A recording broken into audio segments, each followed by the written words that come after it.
When I first started looking at creating a food forest on our homestead, I didn't really take on board just how lovely it would be. And it's only been a year, or it's not even a year, it's only been about 9 months since I started, and already things are jamming. I keep noticing how much fruit we've got out here, and these are little wild strawberries,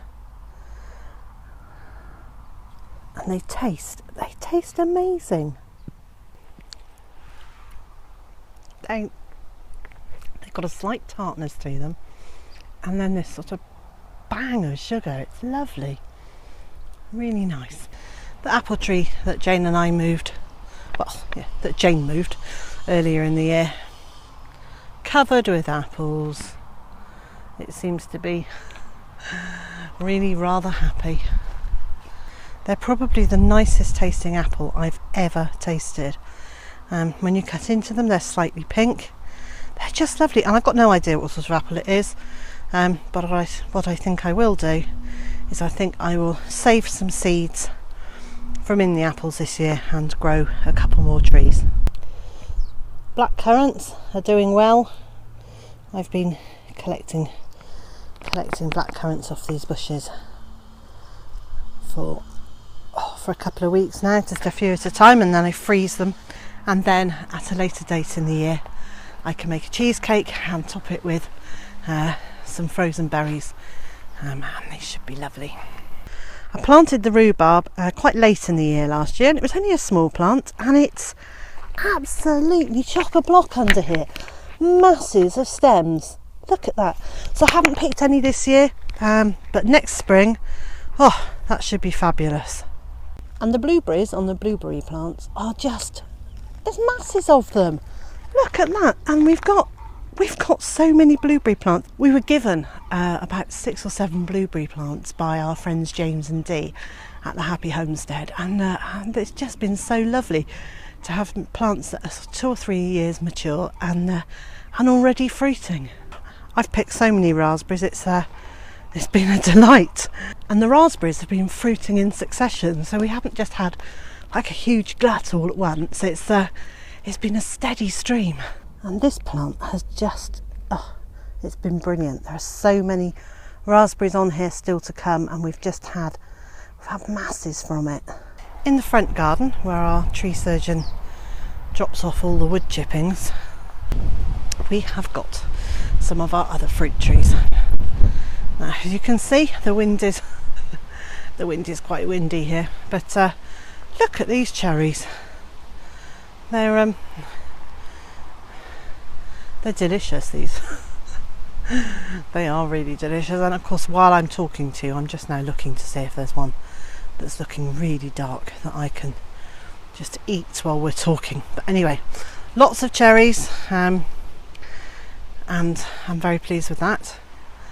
And then over here, well, this little pear tree I pruned, and I pruned it really hard, because all the branches when we moved in, they were all crossing over each other and in a hard knot in the centre of the tree here. So I took out all of those and I pruned it back, and last year we had 1 pear, and this year there are loads of pears. There are absolutely masses of them, but again we've just got this growth that goes straight upwards, so I'm going to have to accept, I think, that this is quite an upright tree, and I'll prune it back. Look, more pears, same tree, and I'm beginning to wonder whether these in fact are grafted branches of different types of pear, because have a look again, these ones have got the brown mottled end, and to me they look like a conference pear, whereas these ones are pale. These ones are pale, and green and very smooth. So I actually think there could be two.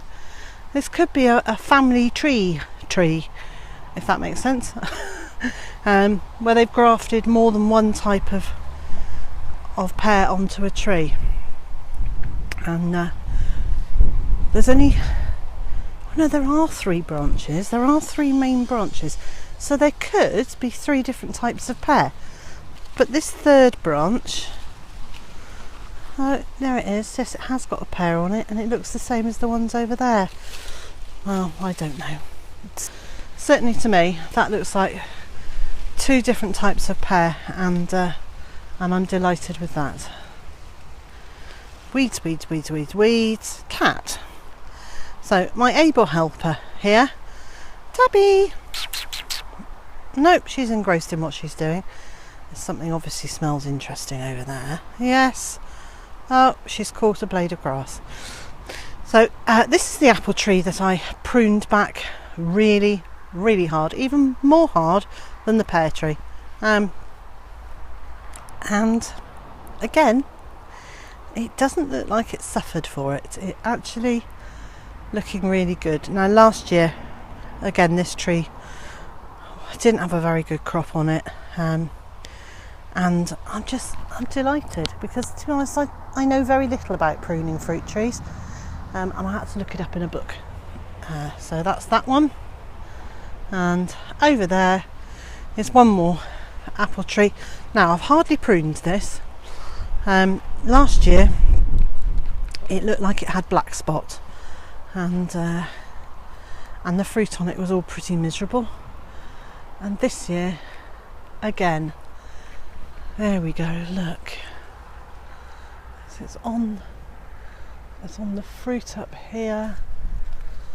So it's on the fruit up here, and it's on these leaves. And I don't know what it is. And it does look like black spot, and it just doesn't look like a very happy tree. So I'll have to go away and look up how to treat it. As you can see, there's plenty of fruit on here, but it doesn't look as happy and healthy as the other trees do. So far this year we've had quite a few strawberries, which have been lovely, masses of raspberries, and I can never have enough raspberries because I love those. Plenty of white currants and red currants and black currants. Now all our plants are really very young. We've only been here 18 months, and so all the fruit bushes have only been here a year. So I'm quite pleased with how they're doing, and over the next few years those bushes will mature and give us a much better crop. But for a beginning garden, I'm pretty pleased with it. So wherever you are in the world, and whatever you've been doing today, I hope it's been a good one for you, and that you'll be able to join me again tomorrow.